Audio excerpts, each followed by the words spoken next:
God, so speak through my words that your words may be heard, and being heard may be believed, and being believed may be lived. Amen.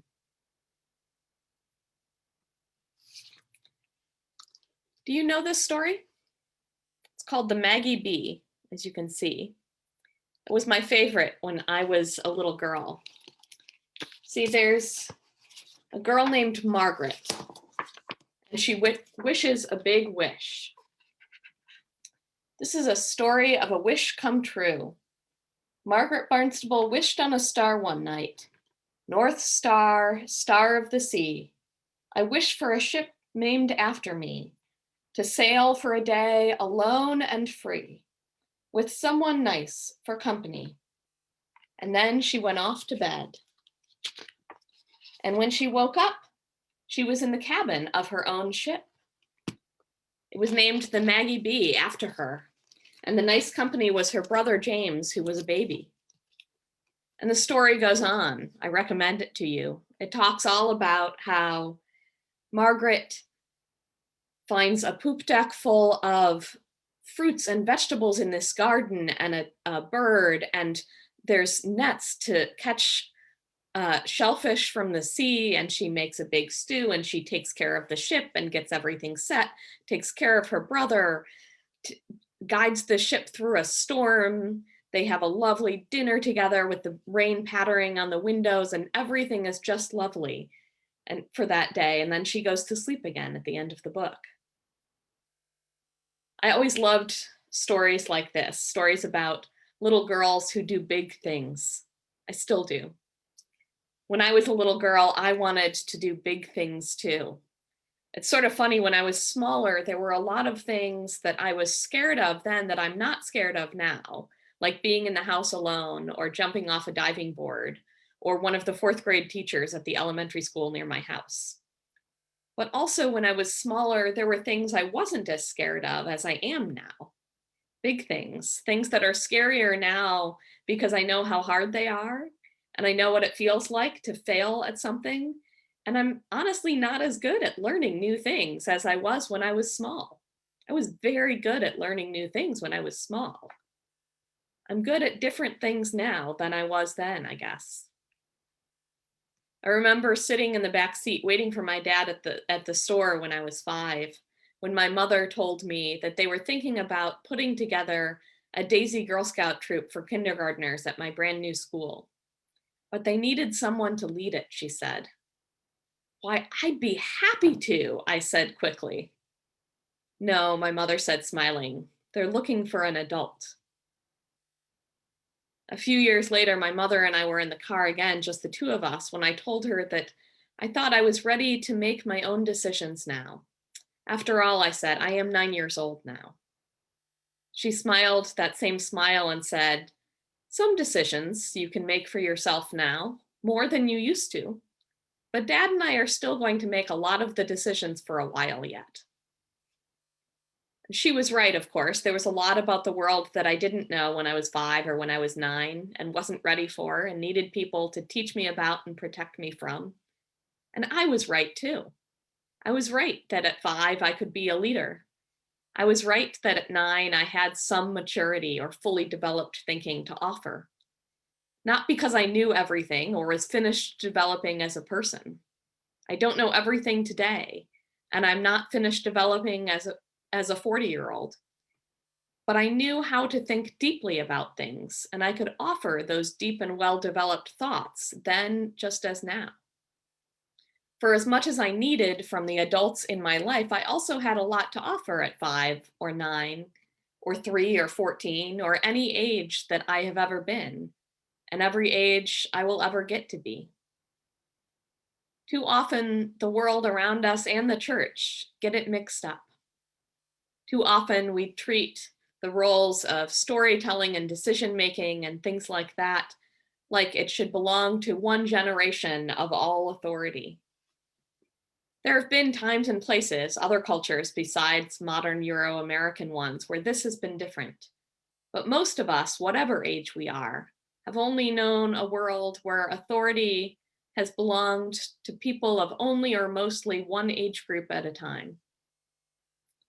I think this is a big part of why the author of Ephesians could say in first century Palestine, let's not be like children anymore, tossed here and there and blown around by every wind of doctrine, by people's trickery, by their cleverness at lying and sneaking. And it still makes sense in our context here today in 21st century Indiana. It's not because children aren't smart or good or honest. It's because we all live and have always lived with a structure of our world that formalizes children's vulnerability. What I mean by that is that even the ways that our world is set up to protect children, which is part of our job for those of us who are adults, even those systems can often reinforce making children need protection. Children need adults to protect them, partly because in our world, we don't give children the authority to say anything or do anything about it when people hurt them or put them in danger. It is also true that when we are children, we are still learning about what it means to love and to hate, to hurt and to heal, to build up and to tear down. But I wonder, is there anyone among us today of any age who is not still learning what those things mean? I know I am still learning them, and I was hired to teach about them. I hope I will always be learning about them until the day I die, which I hope will be many, many years from now. We don't really know whether the author of Ephesians meant to say that he thought children were not as important as adults, or whether he blamed children for needing to be protected and taught, or whether he just recognized that this is what the world around him was like. We do know that one way or another, he hoped for more for all of God's people. And we know something else too. We know that Jesus knew all this, all about what it means and meant to be a child, to need protection, to not be listened to sometimes. We know that Jesus knew because Jesus was a child before he grew to be an adult, and the few stories that we have about Jesus as a child suggest that grown-ups around him often tried to put him in his place and tell him he was just a child and he didn't have anything to say yet. And he argued with them and showed them that he could hold his own and had some very wise things to say even then. And we know it because of how Jesus interacted with children when he grew up. He talked to children and not just about children. He held children. He worked alongside and with children, including in this long story of bread that we are reading for a whole month. We heard in last week's part of the story that Jesus asked his disciples to give the people food, but they didn't know how, so he turned to a young boy near him to be his partner in feeding people instead. The young boy still knew something that the disciples did not. The child still knew how to be surprised by the world, how to hope for and believe in impossible things. And so he could help Jesus make them happen. And Jesus said that God's kingdom, God's reign, belongs to people like this child. He says that in another gospel. A child led the enormous picnic, and the disciples organized the people there to make the picnic work out. And Jesus made the bread and fishes multiply. So it took all of them, every generation, every age. There's a storytelling and decision-making tool called Authority of Generations. If you've never heard of it, I wouldn't be surprised. It was developed about 20 years ago by two Episcopal adults, one a priest and one a music minister, who loved children and believed that all people of all ages have something to say about how the church does its work. And what led to the development of the Authority of Generations was a few things. One is the assumption that every person is created by God and God is already working with every one of us. Another thing that they assumed is that an 8-year-old or any child or youth has equal access to the life of a church community, as does one who is 50 or 70 or any adult. And that the elders of the community have a gift of wisdom, and the children of a community have a gift of prophecy, of telling the truth and looking forward. and both gifts need to be exercised in the church. And so the heart of authority of generations is very simple. Each person in the group of whatever age is asked to answer a question about their faith journey. And after each story is offered, the group sings a song in response. Sometimes people will come up with their own question or use one of the ones that the model offers, such as to invite people to bring a holy object from your home and tell a story about it, or draw a picture of when you first knew God, or talk about where you have seen God this week. There's a weaver who helps to work through this process, someone who listens and knows how to integrate the stories and the prayers and what people are saying and tell a theological story about it. Basically, a story about how God is working in all of this and how it all ties together, how it all weaves together to reveal the unity of the group's stories. And then there's a discerner of song, a person who knows many songs and listens to each person's story and invites the group then to sing a song that reflects that story. So there's a purpose for the meeting, and people gather, and the discerner of song leads a song, and the weaver prays, and usually a scripture is read, a Bible story. And then the weaver asks the God question, the kind of question that I was talking about a minute ago. And everybody takes turns sharing their story, and the discerner of song helps the group to respond with a song each time. And that's repeated until everyone has shared. And then the weaver links all the common threads from the story. And then the weaver asks a question for future ministry based on those threads. It often sounds something like, what shall we do for the next year in whatever area of ministry the meeting was called to talk about? And responses are recorded, and things move forward from there. I wonder, and I'm going to invite Astrid to move to our slide of questions now. I wonder, is there a question that you would love to hear the intergenerational community of Good Sams discuss sometime using this authority of generations model? Either a God question, sort of that, I'd love to hear people talk about holy objects from their home or something like that. Or is there a question about how we do things and where we go as a church that you would love to explore using this model?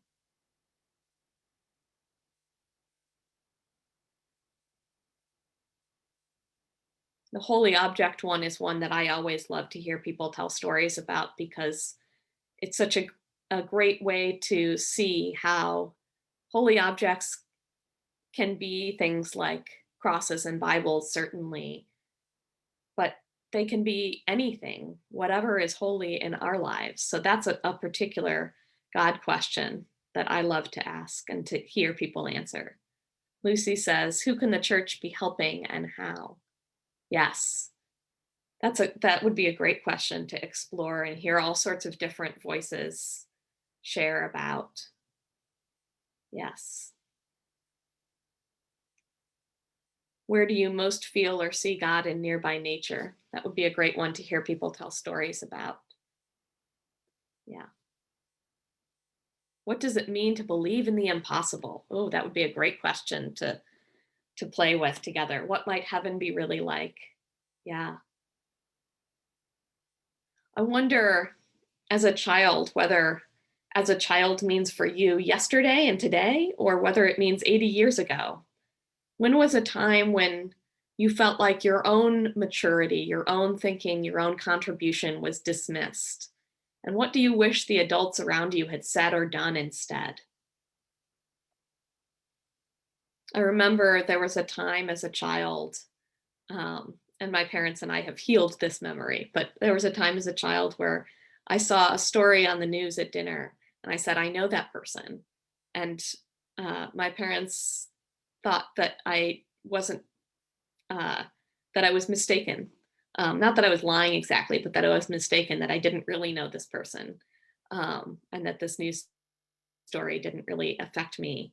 And that made me feel really sad and really alone in dealing with the news story. And I wish that they had asked me more about how I knew this person and what this person was like, and that we could have responded to the news story together. We came around to it eventually, but I was an adult by then. I wonder, when was a time when you felt dismissed, and what do you wish, could be a little thing. What do you wish the adults around you had said and done instead?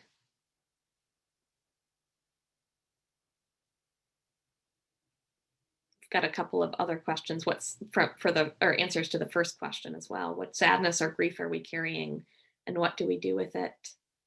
How do you deal with doubt and uncertainty?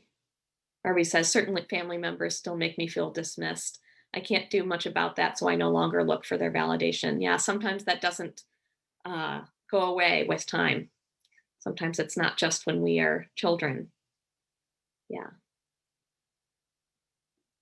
Thinking of Simone Biles, how do you know when you can suck it up and push through and when you just need to say no? That would be a great question to explore together and to hear from people of all different ages about. Yeah. Linda says it would have been great not to be sent out of the room when they were discussing different things. They definitely did not want my opinion. Yes, yes. I bet many of us can think of times as children when we would have liked to know what was going on in the family and to share our opinions, and our opinions weren't asked. Yeah. Anne says, I can connect with what Barbie said. It would be ideal if family would honor what other family members say, regardless of age. Yeah. I wonder, Rowan says, when my parents got divorced, my feelings were diminished by one of my parents, and I was told that I was just 19 and would get over it eventually, that I just didn't understand. I wish they had instead acknowledged the part they played in my hurt and allowed me to feel how I felt. Perhaps our relationship would have healed if that had happened. Yes, yeah, that would have been a much more helpful response, I imagine. Yeah. I wonder, how can Good Sams honor the authority of our children and youth? And I would love to hear that from people of all ages, but especially if you are a child or a youth and you have thoughts about how Good Sams can honor your wisdom in our church. I would love especially to hear your answers.